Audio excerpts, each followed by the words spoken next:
So I just saw The Flash, and it was actual torture. Now, some of you might already know that I'm not exactly a huge fan of superhero movies, and within superhero movies, I'm not exactly a huge fan of the DC Snyderverse, and that within the DC Snyderverse, the Flash was already the most annoying part of it. Even when he was just part of an ensemble, his presence in the film was nothing short of agonizingly painful. To me, anyway. I guess some people like the Flash somehow, I guess, allegedly. The viral marketing for this film has also been really, really weird. There were a bunch of celebrities praising the film a month before it was out. Tom Cruise got a special screening and said it's the kind of movie we need now. He also apparently made a 15-minute phone call to the director where he gushed over it the entire time. Stephen King also praised the movie publicly after seeing an advanced screening a month before the movie's out. And Jaden Smith, and Terry Crews, and Edgar Wright. The official Twitter account for the film also boasts a 95% audience score on Rotten Tomatoes as of a few days before the movie's actually released. Once the film got released and people actually saw it and the ratings naturally went down, a Flash Film News Twitter account that is apparently not affiliated with Warner Brothers but is paying for verification is now coping and saying that the negative reviews are review bombs. Yeah, that's totally how it works. The people who want to lower the film's audience score just patiently wait until the film's released for some reason. Not people who actually saw the movie. It's totally not the obsessive superfans that are rating the film positively before it's released. No, that couldn't be the case. That's never happened before. Now, naturally, there are tons of people on social media clowning on the film's visual effects. We're not sure why this needs to be said, but TikTok videos shot on a cell phone in a movie theater are not indicative of the actual quality. Hashtag the Flash movie. Now, I could understand this clip a bit better if we were talking about something like Marriage Story, where a bunch of people who hadn't seen the movie were clowning on a clip that took place about 2/3 through the film. Like, wow, how overdramatic this scene is, even though they had zero context for all the character development and build-up that took place before that. But the people clowning on the Flash are criticizing how awful the visual effects look, which, if shot on a cell phone and uploaded with shitty compression onto Twitter, would actually help the look of the film. Have you ever tried to watch an old Pixar movie in 4K? A higher resolution and cleaner image makes visual effects look worse, not better. The less detail you can see, the less you can see how bad it is. The low resolution and poor quality images are doing the Flash a favor, because a high resolution and clear image makes the bad effects look worse. If the textures still look like PS3 graphics when it's shot through a fucking phone and uploaded to Twitter, that means the effects are really bad. That means the effects are horrendous. What even is this cope?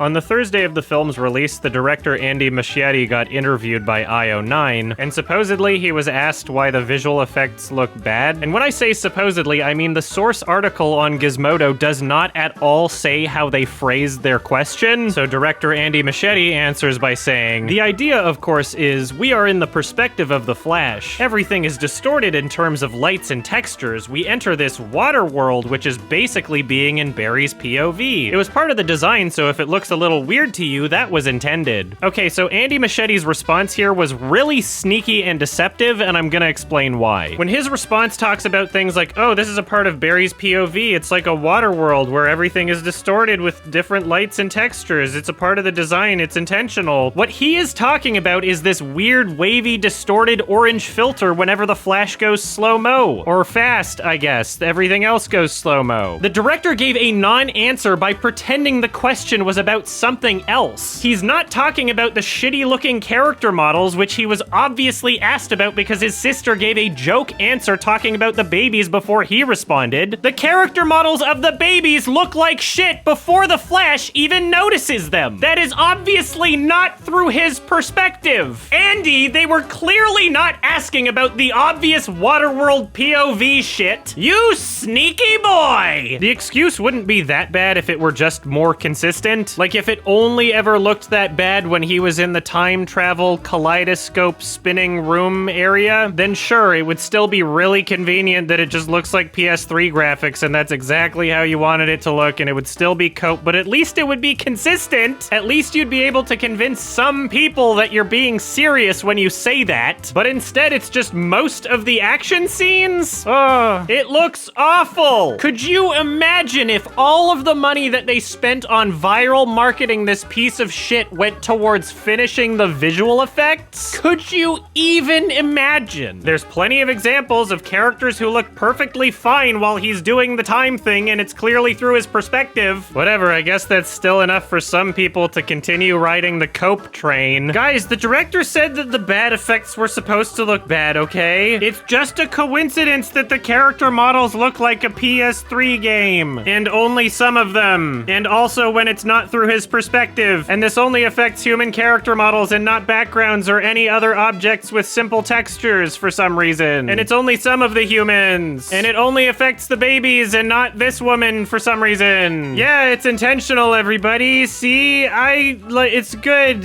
It's an artistic choice that just so happens to look like it's an unfinished movie. What's the big deal? The movie can't be bad because I've attached my entire identity to this franchise, and if it's bad, that means I'm bad. It can't be this way. When people make fun of the movie, that means they're making fun of me. Ah! Somebody please validate me. It's all I have. Oh boy. Also, I don't care how gently you're setting those babies down. Their brains would be fucking scrambled. They were falling at terminal velocity. Speaking of hilarious reporting surrounding this film, the production designer for the film was interviewed by CBC and asked about Ezra Miller's crimes. People will forget that, he said. And I guess he probably should have just said no comment, because other publications turned that response into a story of its own. Now, I'm not gonna waste your time going into detail about every single thing Ezra did or has been accused of doing. Assault, breaking and entering,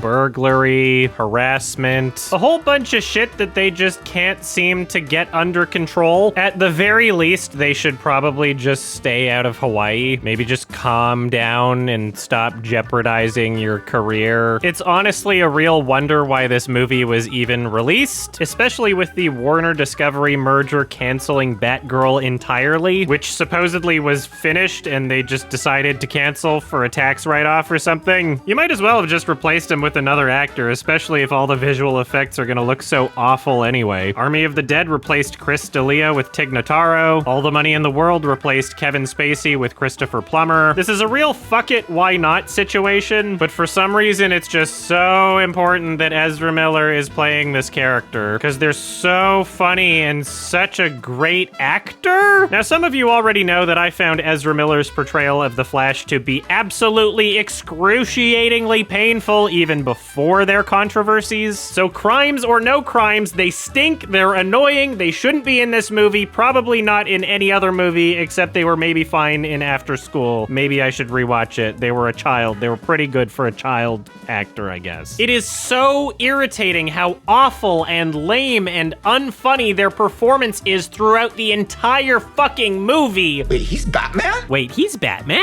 This is mad trippy. This is mad trippy. I hate it! Crimes or no crimes, they are unbearable! Wait, he's Batman? They should be canceled and put in jail because they're a bad actor. Cancel them, skip the legal process, and throw them in jail because they're annoying.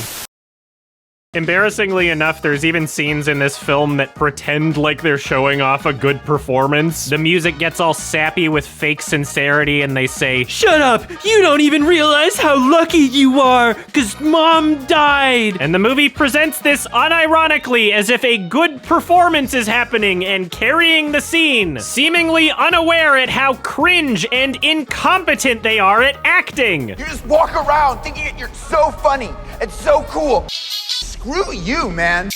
I've done nothing but everything you've asked.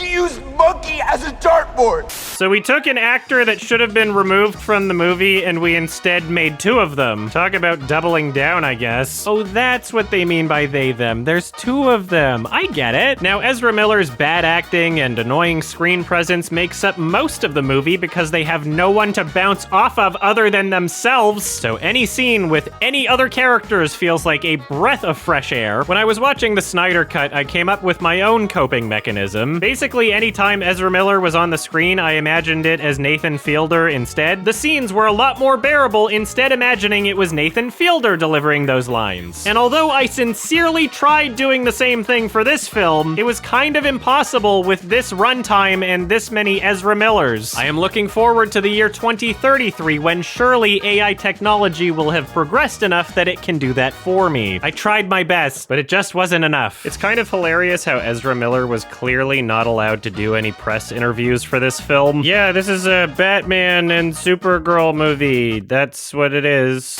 I wonder if these characters were initially kept a secret so that people would soy out when they saw them in the theater and go like, oh my god, this is a Michael Keaton Batman and Supergirl. It's other characters from this comic book franchise that I am familiar with and other movies and stuff. Whoa. Either way, it's clear that these characters are being used as a crutch for the film's marketing, especially Batman. Speaking of Batman, Michael Keaton's performance was really phoned in. I rewatched Birdman recently where he's actually performing and giving a shit, and the contrast between the quality of his performances is really just night and day. So yeah, even though he was kind of boring and not trying and just there to collect a paycheck, his presence on screen was still a much needed breath of fresh air after watching what felt like a fucking hour of two Ezra Millers acting off of no one but themselves. It was actual torture. I really picked the wrong movie to watch sober, didn't I? All right, spoiler warning for the rest of the video because I'm gonna talk about the plot and it's all really bad and stupid and dumb and bad and stupid and dumb. I said it twice because there's two Ezras. So this movie kind of just makes shit up as it goes along with absolutely zero attempts to be consistent with its own logic. By all means, make up whatever you want. This is a fictional superhero movie where you can set up whatever rules you want to, but just follow your own rules. Otherwise, what's the point of setting up those rules in the first place? You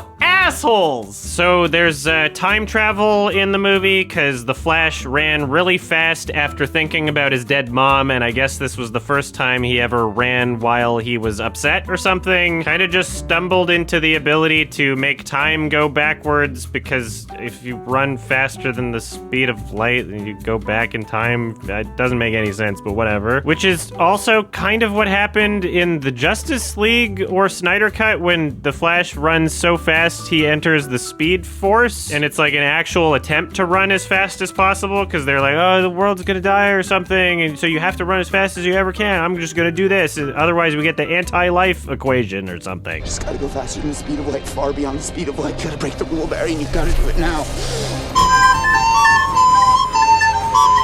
So at the end of the Justice League, he had to run to turn back time, and he ran as fast as he possibly could to save the day. But in this movie, he seems surprised that he's able to do it. It also looks and functions very differently than what was shown in Justice League, and, you know, that's fine. There's creative liberty to kind of make this movie your own thing and all that. But not only does that make things inconsistent with what is ostensibly supposed to be the same timeline and universe as the Justice League, but the way that the Speed Force now functions in this particular film is just so broken and stupid, it's infuriating. Rather than the Flash running really fast through a physical space where time starts going backwards in front of him, he instead enters a special zone that is just not really anywhere, and if he continues to do his running motion in this place, then time keeps going backwards, but only really events that he's personally witnessed. So he goes backwards in time by one day and sticks his head into the thing, and he's like, oh, this is when I was saving the babies from falling. And then we just cut to him having a conversation with Batman, just completely ignoring how he got out of that time-traveled zone place. And Batman's like, yeah, you know, the speed of light, you could go backwards in time if you're fast enough. That's how it works, but just don't touch anybody or else the butterfly effect, I guess. So the Flash goes back into the Speed Force a second time, and he figures if he moves a can of tomatoes into his mother's shopping cart, then his dad dad won't have to go to the grocery store to pick them up later, and then his mom won't be killed because whoever killed her probably looked into the window beforehand to see if there was a dad home. So during this second sequence of him going back through time, it shows a bunch of what I guess he would consider to be major life events, some things that happened in the other movies. The time travel is basically like a highlights reel, I guess. You skip a lot of him sleeping and the boring stuff. He moves the tomatoes and then goes super fast again, but now he's going forward through time? I thought the whole idea was that if you go so fast, then time goes backwards because you're faster than the speed of light or whatever bullshit nonsense that they were trying to say. Why is time going forwards now? Like, obviously it's so that this version of the Flash can experience life with his mom still alive and see what that would be like, rather than him just hanging out in real time for like 10, 15 years, I guess. Doesn't time moving super fast from his perspective imply that he's going really slow? If you're going forward in time by like 10 or 15 years in the span of a minute, is he just hibernating somewhere or what? It doesn't matter. Just don't think about it. If you run fast, then time goes backwards, and also if you run fast, then time goes forwards also. The Flash's powers aren't so much super speed anymore. It's just, oh, he can do whatever he wants. He's a god. It's a broken character. There's no real rules to what he can do. Whatever. Fuck it. So right when he gets to the point of time where it's his 18th birthday, somebody punches him out of the time zone, and he's like, oh, I'm on the ground now. I'm in the actual time and not this purgatory weird thing. He falls in front of his old house, so he gets up and looks around and steals some old people's clothes so that he can go inside the house and say hi to his mom without her being like, why are you wearing a superhero costume? Wait, he's Batman? And then they hang out and it's like, yay, my mom's not dead and my dad's not in jail. When he hugs his mom again for the first time and says, I love you so much, he's essentially doing this Tim Heidecker smirk. Like, obviously it's unintentional and Ezra Miller just cannot act. I love you so much. Is that digital?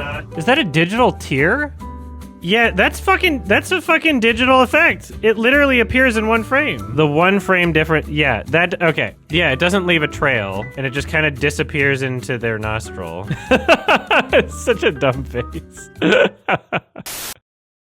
They sit and eat at the dinner table and they have dinner and it's a nice little family moment, and then Barry sees out the window that the other Barry is coming home and he's like, oh no! But if the time zone was only things that were happening through his own perspective, then why did he appear in front of his house instead of at school where Barry was? Everything that was shown in the time travel thing was clearly from your perspective and based on your own personal life events. So if the second Barry wasn't at this location at this time, then you should have spawned somewhere else. When you poked your head out the first time, you spawned in midair right in front of yourself. Why not somewhere else? He only spawned in front of his house so that he could spend time with his family there and that we didn't have to think about the other Barry until much, much later in the day. Even though that's not how any of this worked before, but okay. So he runs outside to shut himself up so that his parents never find out there's two of him. He hangs out with himself and is like, yo, this is when I got powers, and also this is a wild coincidence, but this is the exact day that you're supposed to get your powers. So the first Barry is like, oh god, we gotta get you to the place where I get my powers, otherwise I won't have my powers. Which doesn't make any fucking sense because obviously this is not the same Barry that you are, otherwise you would have a memory of this. It's not the same timeline. What are you talking about? So they go to the building where he gets his powers. Thing 1 carries Thing 2 and phase shifts both of them through a wall, which is another power that I guess is explained by him just being really fast. Like, he vibrates his own molecules fast enough that they go through other molecules. If your molecules are moving so fast that you're phase shifting through solid matter, how are you carrying a person? You should be phase shifting through them as well. Why are you not falling through the floor? Later in the film, they make a really half-assed attempt to try and explain it by just saying like, oh, he's just really good at it, because Barry number 2 gets his powers and accidentally falls through the floor. Like, you just gotta be good at it, and then it makes sense, right? So I guess the older Barry is just so good at it that he is able to selectively decide which parts of his body are vibrating that fast and not all of his body, which still doesn't make any sense because wouldn't your molecules just fall through themselves? Like, if everything above above your ankle was vibrating so fast that it was phase shifting, but everything below your ankle wasn't, wouldn't your body still fall through the floor and your foot, and then all that's left would just be a pair of feet? I guess I should probably mention to some people that might be confused, these weird logical superhero movie impossibilities aren't the reason why this film is bad. It's not like you fix these issues and suddenly the movie's just fun. This is still an unbearably annoying torture film. It is unfunny and lazy. The acting sucks. It is poorly written in many other ways. So yeah, I have fun thinking about these dumb, stupid time travel, physics, nonsense things in these movies because the movie itself is not fun at all. If the movie was consistent with itself and its own rules, then yes, that would be a positive thing to mention about it, but it would not suddenly make the other artistic choices in this film any less terrible. I do really respect when an artist creates something that they truly care about, and it is clear that this is a factory movie making corporate decisions over artistic ones. Anyway, there's a scene where the second Barry needs to phase shift through a manhole, and he's not as good at it as the first Barry, so he kind of clips on the manhole as he's going through I it. need you to do that again. Wouldn't his head, like, detach? If the rest of his body is phase shifting other than his head, then his head should be detached. And if his whole body stopped phase shifting for a second, then would there not be a piece of metal inside his throat right now? Like, what's the difference between making full contact with the manhole cover to the point where you've hit your head on it versus carrying a beer or a person's body? Like, the parts of the manhole that you're touching when you hit your head should also be phasing through the rest of the manhole with you, right? It doesn't make any sense. Whatever, it's dumb. Again, this is not the worst of the film's problems, but this does occupy space in my brain. Just watch the review and turn your brain off. Don't think about it. Just enjoy the review. Why can't you just enjoy things? Turn your brain off. Anyway, they phase shift into the place where second Barry is supposed to get his powers. There's a shelf of chemicals that gets struck by lightning through a window, and the chemicals splash on Barry as he also gets struck by the lightning, and that makes him the Flash. So Barry 1 is trying to seat Barry 2 in the correct position for this to happen, and they both get struck by the lightning bolt. So Barry 2 gets powers, and Barry 1 loses his powers for absolutely no reason. It's like a switch you can turn off, I guess. So they escape the place, and then they have a conversation, and the first Barry is like, yo, I don't have powers anymore, but you do. How am I gonna get back without my powers? Even though I guess there is no getting back, really. You just go forward in time. You want to go do the Speed Force thing to make time go faster. So the second Barry's like, I have powers? Wait, he's Batman? Wait, he's Batman? The second Barry gets really excited and runs really fast, and his clothes light on fire, and he falls in front of a truck. For some reason, he can run fast, but he can't get up really fast, which goes against everything else shown in the film. He's just getting up like a normal human being would as this truck almost runs him over. If you can canonically change your clothes and do a bunch of other tasks really fast, then you don't have to be running to do fast things. And yet, when it seems to matter most, he is not getting up fast at all. There were a lot of really bad music choices in this film. When Barry 2 is running really fast because he's excited about his new powers, he gets lit on fire, and the CG is really, really, really bad. And as this is happening, the soundtrack just cuts to the very end of the William Tell Overture, a piece of classical music that's probably been pretty overused in movies and trailers, but they're playing just the very end of it without any sort of build-up whatsoever. It's a really jarring and pointless soundtrack choice. Pretty much every song choice in this entire film feels like it was just added in as an afterthought. There's several scenes where the licensed song choices just ooze out this feeling of trying to be cool.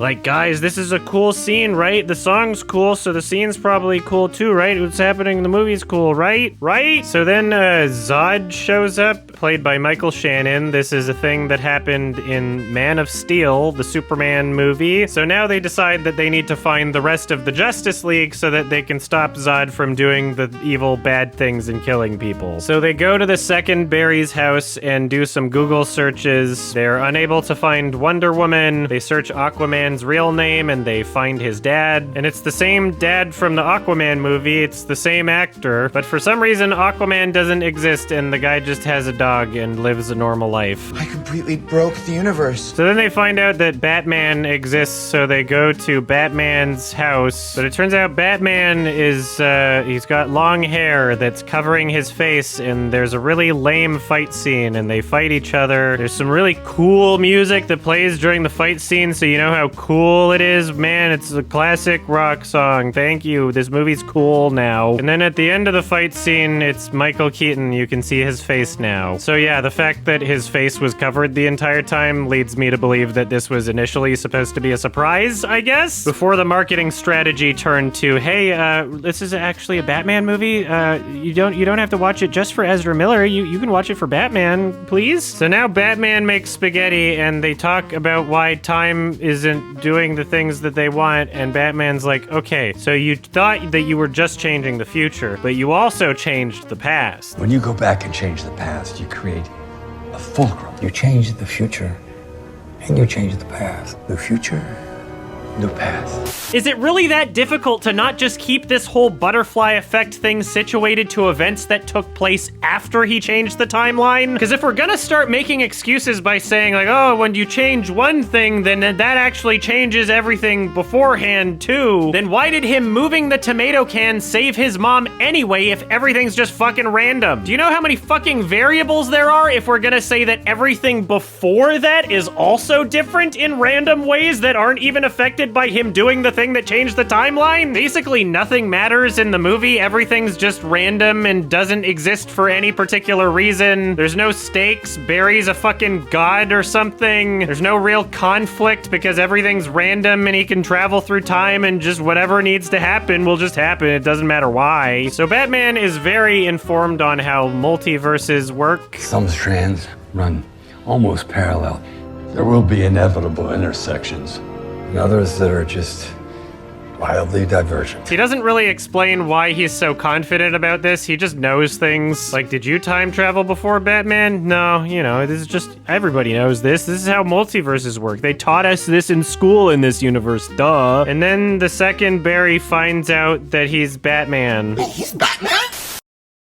So they phase shift down into the Batcave because Batman doesn't want to help, so they're just gonna use his stuff without him. Then the two Barrys have a really cringeworthy argument and they're yelling at each other, and the film is seriously implying that Ezra Miller can act. It's very embarrassing. Then Batman has a change of heart and decides to help them, and they find out where Superman is, and then they go to Russia, and it's a scene there where the action's happening. They try to break into the place, but they make too much noise, and so the people start shooting at them, and so the second Barry is like, oh no, they're shooting at us. I'm going to move the first Barry out of the way. And because the second Barry is new to the powers or whatever, I guess he'd moved the first Barry wrong or too quickly, and the first Barry throws up, and it's really, really bad looking CG vomit, which is honestly the best way to describe this whole film. Batman starts flying around and beating people up, and it looks like a whole bunch of really bad CG vomit still. So they find the thing that Superman is being trapped in, but there's a combination to the thing, and so Batman tries hacking it, but then Flash is like, what, you're gonna hack it with a flip phone? Wait, he's Batman? So the Barry 2 with the powers disappears for a fraction of a second and comes back and is like, I tried all the combinations and it worked. Which is kind of dumb because I feel like Barry spending what would feel like an eternity through his perspective trying every single different combination on on a full-sized keyboard is not really consistent with his character. Like, does he really have the attention span for that? He's really just gonna do that? To put this into perspective, if this were just a 4-digit number keypad, there would be 10,000 different possible combinations. And the movie shows a full-sized keyboard with Barry saying that he tried all the combinations. Okay, I guess he's just really patient now. Or he got really lucky and he's a liar or something. Now that I think about it, he must have tried every single combination because there was no indication that he got the password right until after he was done doing his time thing. It only unlocked once he stopped, so there would be no way of him knowing if one of the combinations he tried already worked. And I guess the keyboards and computers in this multiverse universe, whatever, are just so advanced and fast that they can detect the actual input coming from the Flash within this split second. All of the thousands to potentially millions or billions or trillions or however many different combinations that they tried, it still registers all of that information somehow, and it's not like somebody just mashed all the keyboard buttons together at the same time. Whatever, it's dumb. Don't think about it. Don't think about this review also. Just enjoy the review. Turn your brain off. This is a fun review. You will like it. So they open the thing and it's not Superman, it's a girl. Oh no. And they try to escape and the second Barry with the powers gets shot in the knee. So now the stakes are raised. It's serious now because the Flash can't run, and that means he can't be fast, even though he's done many other things fast that were not running throughout the entire film. Like, fuck, just crawl fast or something. Also, when he got struck by lightning earlier in the film, he healed immediately, which is how the first Barry noticed that the second Barry got his powers successfully. Why don't you heal immediately now? Anyway, they escape outside, and then they have more fight scene, and the Supergirl is in the fight scene now also, and it looks like a computer-generated vomit. It looks very bad, and the Flash is not doing anything fast in this scene, so you don't have that excuse, Andy. So then Supergirl is like, I'm not helping you do anything because humans are bad because they put me in the thing. So now they're back at the Batcave, and their plan is to douse the first Barry in chemicals and get him struck by lightning so that he can become the Flash again. So they use a Batman-themed lightning rod attached to an electrical chair, and it doesn't work, and it just hurts him, but then Supergirl comes back out of nowhere and is like, actually, I know that I said that humans are bad, but I realized it was just some humans who are bad. So she carries him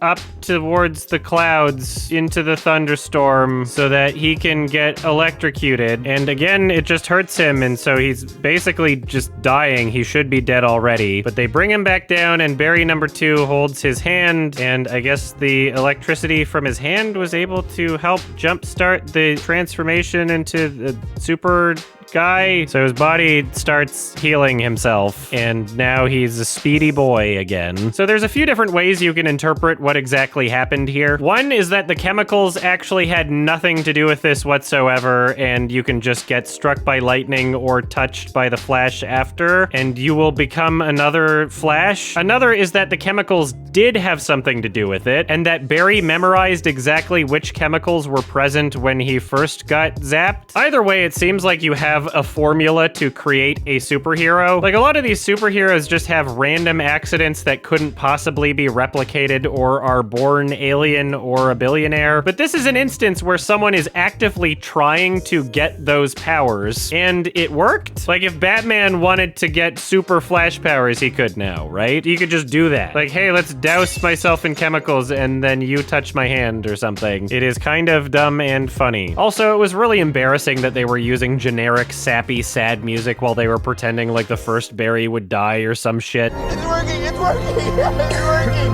Yeah, he's healing. Oh my God, he's okay. This movie is filled with all of these insincere, pretend emotional beats and music cues. They're just checking items off of a list, as if this film's goal is to create art in any sense of the word. It's manipulative, it's disgusting, stop doing it. So then they go to fight Zod, and it's in the middle of a desert. Some of these scenes remind me of the trailer for Battle Los Angeles. You know, it's like a spaceship and some army guys. It looks like shit. And then the film's score decides to do some weird electronic stuff for the first time in the entire movie, and also never again. Just a very brief choice that is inconsistent with the rest of the film. Come on, Barbie. Let's go party.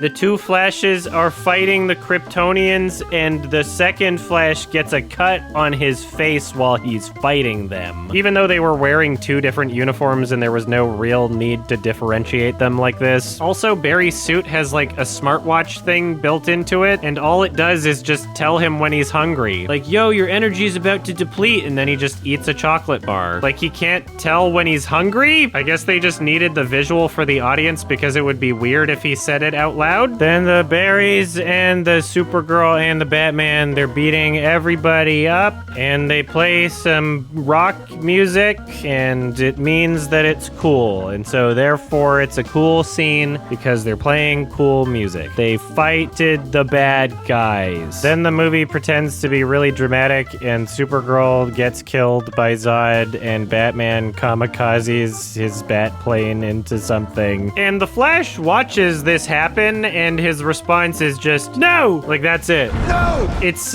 mysteriously emotionally held back, you know? I don't know why it would be the case when Ezra Miller is just such a great actor. Everything else I've seen them do in this movie is just so fantastic. I don't know why they're so held back in this moment in particular. Why would their character not care that there's dead people? So the two Barrys are like, oh no, they're dead, that sucks. And Barry number 2 is like, wait, we can go back through time. I'm gonna start running now. And then Barry number 1 has to chase after him. And I guess they can both simultaneously occupy the Chrono Bowl, where they can turn back time and change things. So the two Barrys rewind time just barely enough to tell Batman to stay away from the thing that shoots his thing, and so that his eject seat actually works this time. But then Supergirl dies anyway, and then Batman fights one of the big things, the humanoid alien things, and he uses timed sticky grenades, and he like sticks one on one part of him, and he's like boom, and it doesn't kill him, and he sticks one on another part of him, it's like boom, and it doesn't kill him, and he sticks another one on it, and instead of it going boom, there's a long dramatic pause where Batman, I guess, falls over and gets up, and the guy's like slowly walking towards him, and then it explodes. So Batman used his dramatic timing sticky grenade as the third one that actually killed the guy. He knew it would look cool, so he did that. He wasn't that concerned about his own life, he just wanted to do something that looked cool. And then he just falls over and dies anyway, and we get more bland, generic, insincere, fake, sad music to accompany his death while the Flash is like, oh, well,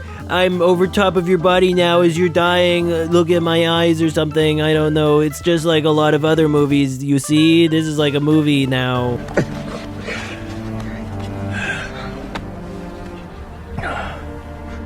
Hey. Be okay.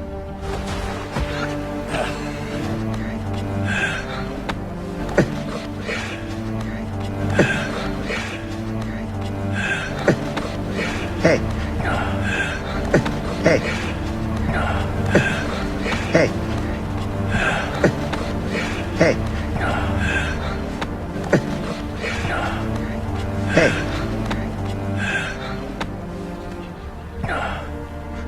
Hey. You're gonna be okay, baby. Not this time, kid.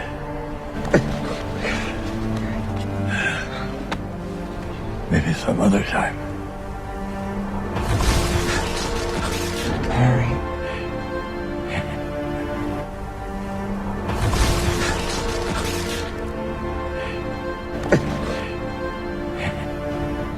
And none of this matters because they just go back through time again anyway. They just go back to the Chrono Bowl. And I guess that every time they do this, they're creating another universe or going into another existing universe. So they're just incredibly astronomically lucky that when they get back to that fight scene that everything's not entirely different. Like, I understand how Batman was trying to explain it with the spaghetti earlier in the film. He's like, oh no, it's not one line that goes into two different paths. These are two completely separate paths that meet at a point, and so at this exact point, things are going to be exactly the same. And sure, if you only think about it on an extremely small scale of just like, oh yeah, the mother went shopping for tomatoes, and that was the moment where the timelines met up, but it was actually a different timeline, then as long as you don't think about literally anything else that's taking place in the world, then that kind of makes sense. Like, what exactly is the radius or distance of things that need to be the same at this point in time for the two timelines to intersect. Because if literally the entire universe, or even just the planet, was the exact same as the other timeline at that point in time, then it would be impossible for things to have been different before that point in time. Like, physically, it would be impossible for things to wind up in the exact same space if there were entirely different things happening before that point. There really is no part of two different timelines that would intersect if you really think about it. Because even if we're looking at something like Barry moving a can of tomatoes into his mother's shopping cart when he was a child and his mom was at the grocery store, for the first Barry's and second Barry's respective timelines to truly intersect, would there not also have to be an Aquaman somewhere else at that point in time? Even if we were to say that there was a radius of like 10 feet surrounding Barry, and that it's just that specific moment in that specific area that's the same between the two intersecting timelines, it's still not the same because one of those Barrys has different memories and experiences. One of those Barrys has memories of Michael J. Fox in Back to the Future. The other one does not. So it's not really an intersecting timeline. Nothing matters and you're just making shit up and they just do whatever and there's no real rules and nobody ever dies and there's no stakes and there's no consequences and the movie's just a bunch of fucking bullshit. Whatever.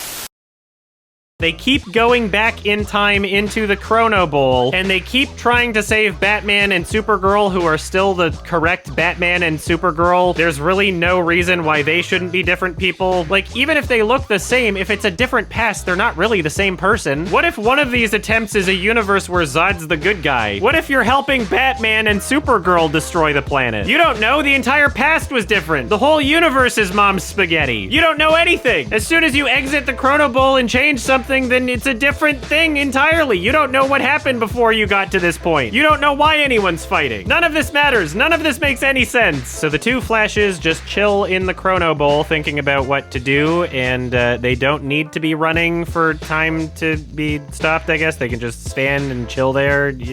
I don't know why. And the second Flash just decides to keep continuing different attempts to save people, while the first Flash is standing there just being like, hey, bro, let's just think about this for a second. What are you doing, bro? What? Stop it. Also, if they're going back in time and changing this shit, shouldn't they be duplicating themselves every single time they try to go back? Like, they both went back once. How come they didn't see Barry 1 and 2 there? There should be 4 Barrys after both of them try to go back to change the fight scene the first time. One of them continues to go back and do this multiple times, and every time he comes back, he's like, Barry, why don't you go out there? I need you in there. Where are you? But even if the first Barry didn't go back out there to help him, he was already there. So what do you mean he's not there? He is there because he was. If Barry number 1 stays in the Chrono Bowl and Barry number 2 is leaving the Chrono Bowl to go back in time and change the outcome of the fight scene, there should be at least 3 Barrys fighting there, because the entire reason why there's 2 Barrys right now is because if you go back in time and do a thing, there's another Barry there. They didn't go back in time yet. They're still there. You're gonna meet yourself. There should have been 4 Barrys fighting when they went back the first time. Why not? So the second Barry just keeps going out and trying to change things, and he keeps coming back, and he has a new injury every time. He's got more shit that's attached to him. And the first Barry is like, yo, Barry, this is an inevitable intersection. You can't save them for some reason. I've decided this now.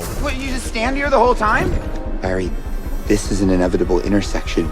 You have to stop. Barry! The first Barry is just deciding that this is a canon event that has to happen no matter what. So you've got time travel and multiverses, but is it really time travel? You're just kind of going to a different universe, maybe? It's not really the same. Either way, the concept of fate is pretty fucking incompatible with this story. Like, no, this has to happen, even though I already went back in time and saved my mom. Like, what the fuck? You already did a thing that made it so that the thing didn't happen. Sure, you're technically in a different universe, but is that not what Batman said is happening every time you do this anyway? Shouldn't you be in a different universe now? Maybe you're not going back far enough. Why don't you try to save your mom in, like, a different way? Just go back and save your mom again and do something slightly different, and then this time it'll be like, oh, wow, everything's really weird, and maybe there won't be a Zod. You never know. Just roll the fucking dice. Ah, yes, Back to the Future starring Dwayne "The Rock" Johnson. You might as well try, you selfish asshole. You got what you wanted. Batman and Supergirl just don't matter to you. What the fuck? So now Barry Barry number 1 is telling Barry number 2, like, oh, I went back in time initially just to save mom because she died, and now I have to undo that. And I don't know why he's suggesting that. Barry number 2 is like, no, we can still save her. And Barry number 1 is just convinced, like, no, I gotta go back and have my mom die. Obviously, that's why we can't save Batman. Have you even considered that the reason Barry number 2 is making all of these unsuccessful attempts to save Batman and Supergirl is because you're not helping? You're kind of just staying in the chronosphere. What is this called? What is it? Chrono Bowl? You're just chilling there while the other Barry's trying to save people, and you're like, no, listen, we've got to not try. I saw Batman talk about spaghetti. Trust me, this is the spaghetti zone. You don't get it. I've decided that these are the stakes now. Nothing matters in this film. This is what Bruce was talking about with the spaghetti. He points at the cooked spaghetti and says, some strands run almost parallel. There will be inevitable intersections, and others that are just wildly divergent. And from that essentially throwaway line about inevitable intersections, Barry number 1 has determined that not only is this one of them, but that this is even what he meant by that? Again, I'm asking for Batman's credentials on time travel and multiverses. Is this just like a fact? Did they teach you this at Bat School? Barry, this is what Bruce was talking about. It's an inevitable intersection, okay? It's gonna fail no matter how many times we try, even though I'm not trying and you're the only one that's trying, and it's kind of a self-fulfilling prophecy that I'm doing right now. That one sentence that he said while making spaghetti is influencing whether or not I try to save the lives of many people. Yeah, fuck this universe, bro. It's an inevitable intersection. I'm the hero of this story. What?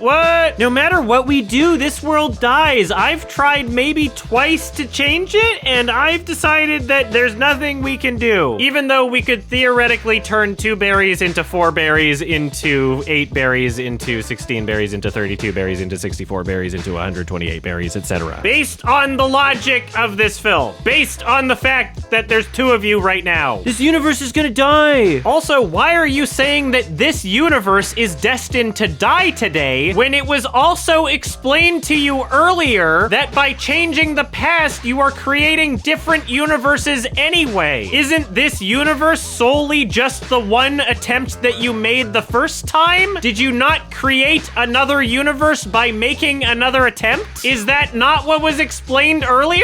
Wait, he's Batman? It's so stupid. Nothing matters. It would be one thing if this movie was just a gigantic shitpost and they were playing on the fact that it didn't make any sense. Like, oh, this movie's a joke and it's supposed to be bad and it's ironic or something. But the film is presenting itself as if there's actual emotion in these scenes. Like, you're supposed to be sad that the main character can't save anybody because he said that that's the case, even though it doesn't make any sense. Oh, I'm so sad watching this movie because he wants to save them, but he can't because he said that he can't. So I'm sad because I believe what he said. Don't know why he said it, but that's what they're telling me to feel sad with this music, so, you know. Sometimes we just have to let go. Let go of Mom? The actual serious tone that they're presenting while they're like, oh, Barry, not every problem has a solution, bro. Wait, he's Batman? Can't do anything about it. Oh. He believes that this is an inevitable intersection because he tried saving Batman and Supergirl twice, or 3 times maybe, and it didn't work. So then why does he also think that his mom dying is an inevitable intersection? That's what he's implying, right? When he says, oh no, I have to go back and kill my mom because that's a thing that's supposed to happen. You can't change the fucking past for everything you want to do thing, guy. Like, he did save his mom. That was a thing that he was able to change. That is very clearly not an inevitable intersection. Also, the different times that you tried to save Batman and Supergirl had different results. Batman survived for longer on one of those times. Like, we all die eventually, so you did change that timeline by making Batman live longer than the other time that you tried. What's to say that you can't make him live even longer than that? Is this movie suggesting that Supergirl is weaker than Superman? Because didn't Superman, like, do something about the whole thing that happened happened here? I didn't watch Man of Steel, but I'll get right on that, actually. So then the Barry number 2 is like, well, I'm gonna keep trying, you asshole. And then the guy from earlier that punched him out of the Chrono Bowl shows back up. It's an evil looking guy. He's like, I'm evil. Then a part of his mask thing comes off and he's like, oh, the scar on your face. You're the other Barry. You're the Barry too, but in the future. Wait, he's Batman? As if we needed the scar on his face for him to figure that out. Pretty sure every single person in the audience figured it out before you, Barry. I guess he never would have figured it out if that specific part on his face didn't break off and reveal that scar for him. So then for absolutely no reason, a hole opens in the Chrono Dome sphere thing, and there's a bunch of other universes that they can see that are colliding and collapsing in on each other. Theirs is fine, but they can all see that those other universes are doing badly, and this is where we get a bunch of terrible looking PS3 graphics references to other Superman and Batman things. One of the Superman universes is black and white. That canonizes the black and white Superman films as, I guess, just films that were shot in a universe that didn't invent color, and not an old black and white film made about a universe where color exists. Interesting. We see Nick Cage Superman, very Reddit of you movie, very cool. There's a bunch of references, and everything's canon now. Every DC movie ever made is in the same universe, and it's all canon. Nothing's rewritten, I guess. And I hate to say it, but you're late to the fucking party, DC! This is old now! It's not interesting or surprising, it's basically expected at this point. You're just doing the things that Marvel did. Get your own fucking identity. You know what the films Joker and The Batman did that made them so successful? They weren't just trying to copy shit that Marvel was doing. They were doing their own thing. This film is an unintentional parody of everything wrong with DC movies and superhero movies in general. It is such a Frankenstein's monster of a film. This is the film equivalent of sewing a bunch of dead body parts together and passing it off as a living human being. This whole multiverse shit is so old by this point too. Fucking A24 beat you to it, DC. Just go home. What is this? Everything's canon and nothing matters, and Barry 2 gets stabbed by his older future self, which causes the older version of Barry 2 to disintegrate? Like, oh, I'm disappearing because if the previous version of myself dies, then I would not grow up to be here. So it's like I was never here, except it's happening in real time for some reason. But going by that logic, shouldn't Barry number 1 also disintegrate? If Barry number 2 got stabbed and died before he was able to become the evil super Barry that's older, then he also wouldn't have punched Barry number 1 out of the Chrono Zone, and he wouldn't be there. If we're going by that logic, which I would have to assume the movie is trying to imply, if one of them is disintegrating right now, then why is it entirely selective about who's disintegrating? Shouldn't the older version of Barry number 2 be as unaffected as Barry number 1? Because every time they go and change a timeline, it creates a new thing, right? Did the older Barry number 2 not change the timeline by punching Barry number 1 into the thing that the Chrono Splash Zone? Both of them are just changing things and creating different universes every time they change things, so both of them should equally not be affected by it, right? The older Barry was also changing things and theoretically creating new universes every time, right? Right? Whatever, nothing matters then. They do what they want and nothing matters. So the 18-year-old version of Barry number 2 now dies in Barry number 1's arms, and Barry number 2's like, tell mom that I love her. Sad, insincere, sappy, bullshit, generic music plays, and it is genuinely parody level.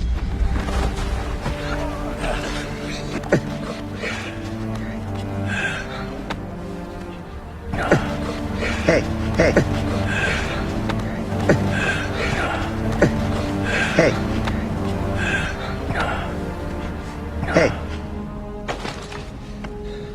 Hey.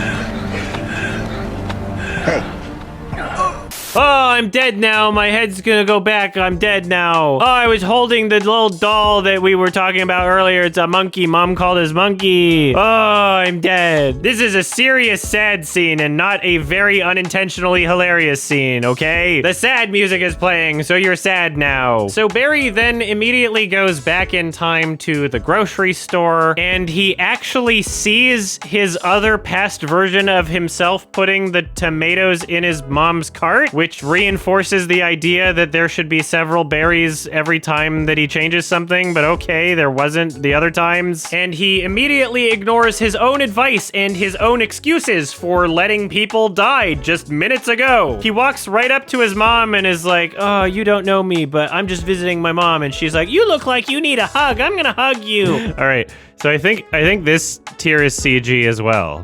I think they CG'd a few tiers here. It kind of just disappears nowhere. It doesn't leave any residue anywhere. And the drips are so long. Like, that looks fake as fuck, right? That looks very fake. And it was all very convenient for this character that he got to hug his mom and talk to her for the last time, even though the only reason she's dying is because he's fine with it. He's just decided that it has to happen for some reason. We've tried nothing and we're all out of ideas. She just whispers in his ear saying things like, your mom must be very grateful to have you here. She's very lucky to have you. She must love you very much. I'm very lucky to have her.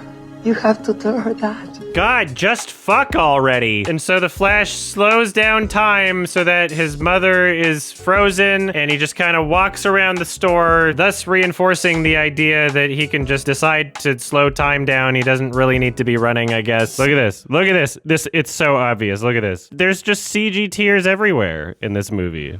Love you, Mom.